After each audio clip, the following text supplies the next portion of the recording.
Hola de nuevo, estimados, bienvenidos a una entrega audiovisual de puntajenacional.cl. El día de hoy analizaremos las propiedades y las reacciones pertenecientes al catabolismo celular eucarionte. El tema a tratar el día de hoy en esta entrega audiovisual es la generación de energía por parte de las células eucariotas, esencialmente las células eucariotas animales y vegetales.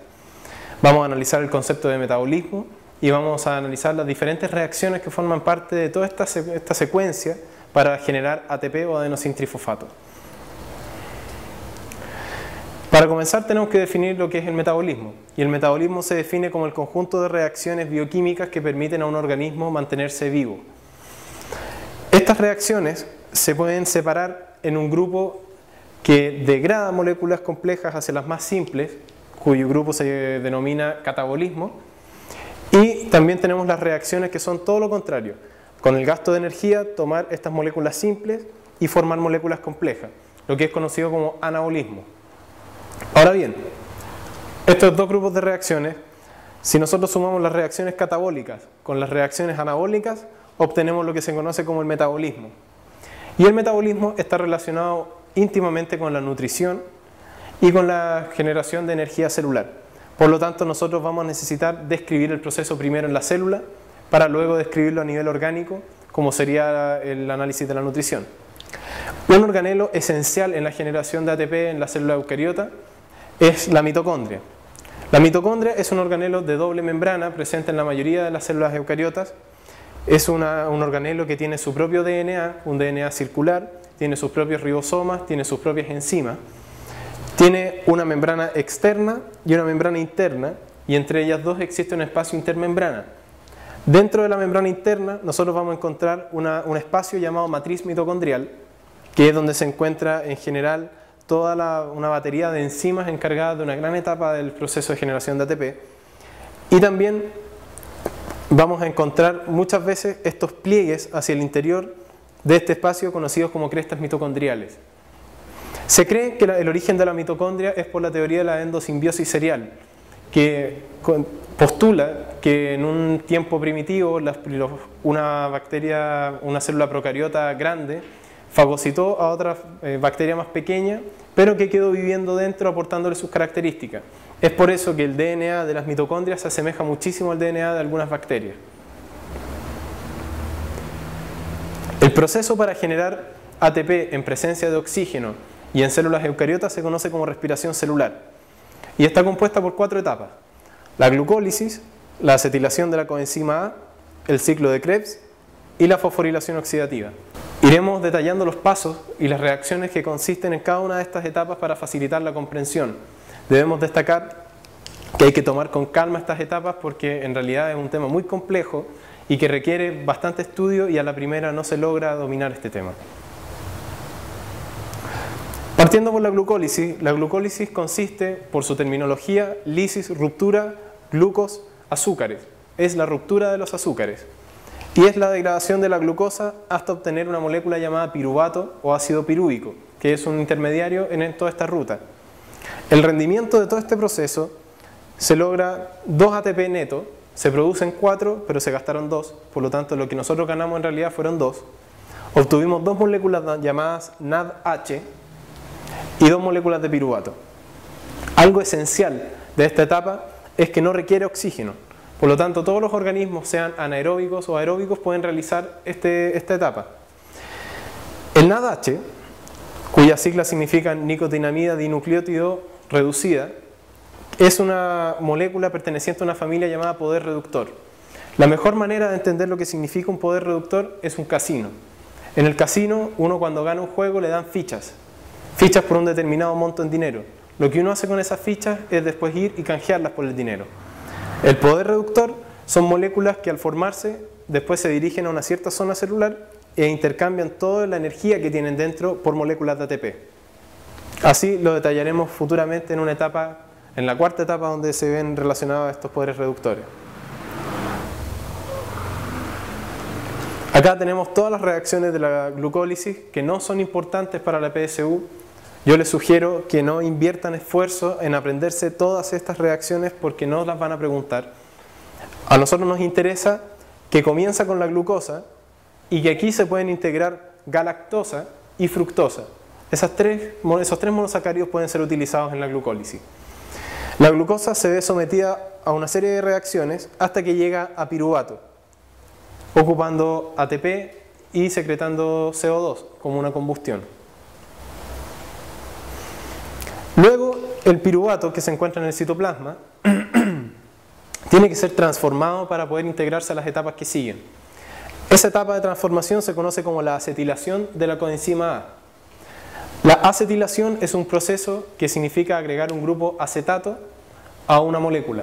Por lo tanto, adquiere un carácter, y la acetilcoenzima A, sobre todo, es una molécula que puede integrarse en un ciclo bastante grande, que lo vamos a analizar a continuación, para generar energía a partir de muchos nutrientes distintos, como son los lípidos, las proteínas y los carbohidratos, y también los nucleótidos. De este proceso se obtienen 2 moléculas de acetilcoenzima A, 2 moléculas de NADH, que son las mismas que obtuvimos en la glucólisis, ya llevamos 4, y se secreta CO2. Y no se produce ATP, esto es muy importante, esta etapa no genera ATP. Finalmente llegamos a la tercera etapa, que es el ciclo de Krebs.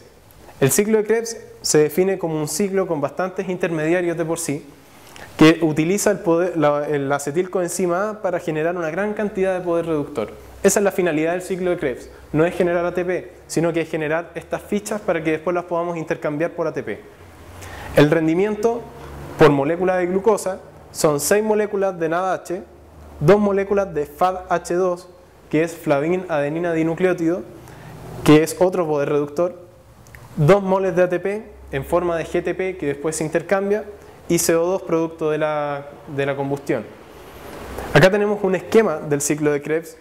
Como pueden ver, son bastantes intermediarios del ciclo, y a lo que a nosotros nos interesa es que la acetilcoenzima A se integra en este punto. Viene una molécula que se llama oxaloacetato y reacciona con la acetilcoenzima A para formar citrato o ácido cítrico. Y es por eso que el ciclo de Krebs recibe el nombre de ciclo del ácido cítrico, el ciclo de los ácidos tricarboxílicos o el ciclo de Krebs. Esos 3 nombres son válidos. Este citrato reacciona formando NADH y FADH2 hasta llegar nuevamente a oxaloacetato, donde se integra otra molécula de acetilcoenzima A y empieza nuevamente el ciclo. Cada una de estas reacciones está mediada por una enzima específica que no es necesario mencionar en este momento. Llegando a la última etapa de la generación de energía a través de la respiración celular es la fosforilación oxidativa, que ocurre dentro de la mitocondria, al igual que ocurre la acetilación de la coenzima A y el ciclo de Krebs. Esas 3 etapas ocurren dentro de la mitocondria. En esta etapa el poder reductor se intercambia por ATP. En esta etapa, esta es la caja donde yo voy a intercambiar todo el poder reductor por ATP. Y también cabe destacar que se genera la mayor parte del ATP de la respiración celular. Cabe señalar que nosotros llevamos 4 moléculas de ATP recién y vamos en la última etapa. Un dato específico que tienen que saber es que por cada NADH se van a generar 2,5 moléculas de ATP. Nosotros las vamos a aproximar y vamos a decir que se generan 3. Y por cada molécula de FADH2 se generan 1,5 moléculas de ATP. Por lo tanto, 2.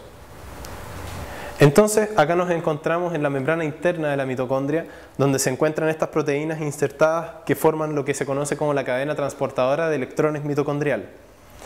Cadena transportadora de electrones son proteínas que se encuentran alineadas en forma de cadena, que son capaces de tomar electrones cedidos por alguna molécula y entregárselos al del lado. Y ese sucesivamente al del lado, y así se van transmitiendo hasta llegar a un aceptor final de los electrones, que en la respiración celular aeróbica es el oxígeno. Entonces, ¿qué es lo que sucede acá? En este primer complejo, todas estas proteínas son citocromos, ese es el nombre que tienen, son complejos citocromos. El NADH que teníamos llega y le entrega sus electrones a la cadena transportadora de electrones. Y así los electrones comienzan a saltar hasta que llegan a donde está el aceptor final de los electrones. Donde está el aceptor final de los electrones, el oxígeno se combina con los electrones que vienen en forma de electrones cedidos por el hidrógeno, formando agua. Y ahí se genera una gran cantidad de agua en el organismo. Un dato curioso y muy valioso es que cada vez que un electrón salta, estos complejos bombean protones hacia afuera, hacia el espacio intermembrana. Así los electrones de aquí bombean 2 protones, saltan, bombean 2 protones más, saltan y bombean 2 protones más. Por lo tanto, todos esos protones que están acumulándose en este lado de la membrana forman una fuerza que se llama fuerza protón motriz. Eso quiere decir que el movimiento de los protones puede hacer que algunas enzimas funcionen y empiecen a sintetizar ATP. Como es el complejo 5 que está establecido acá, que se llama ATP sintasa, que es una enzima que se encarga de tomar adenosin difosfato y pirofosfato inorgánico para formar ATP. Entonces, esta enzima toma 3 de los protones que estaban arriba y con su fuerza se activa y forma ATP. Por lo tanto, esa es la dinámica. La energía que entregaron cada uno de los poderes reductores alcanza para bombear cierta cantidad de protones y esa cierta cantidad de protones sirve para sintetizar ATP en la ATP sintasa. Entonces, finalmente, a modo de resumen, nosotros tenemos esta tabla que se encuentra en la guía correspondiente a esta materia, en que podemos ver la cantidad de moléculas que se generaron a lo largo de la respiración celular. ¿Cuál nos interesa a nosotros? La cantidad de NADH, de FADH y de ATP. Los totales de NADH se sintetizaron 10 moléculas por molécula de glucosa. Acuérdense que el NADH se intercambiaba por 3 moléculas de ATP. Por lo tanto, eso va a significar 30 moléculas de ATP finales. FADH2 se produjeron 2 moléculas. Y si cada una de las moléculas fabrica cierto número de ATP, que eran 2, vamos a tener 34 moles de ATP ahora solamente con el poder reductor. Y sumando el ATP que se generó en la glucólisis, 2, más lo que se generó en el ciclo de Krebs, tenemos 4 moles más de ATP. Y en suma total tenemos 38 moléculas de ATP por mol de glucosa. Y ese es el rendimiento neto de la glucólisis, que puede oscilar más o menos dependiendo del tipo de metabolismo que tenga cada célula. Bueno, estimados, eso ha sido la entrega del día de hoy. Esperamos que les haya sido de su utilidad. Si les quedaron dudas, visiten la página puntajenacional.cl y revisen el material que ahí disponemos para ustedes. Nos vemos en una próxima clase. Chao, chao.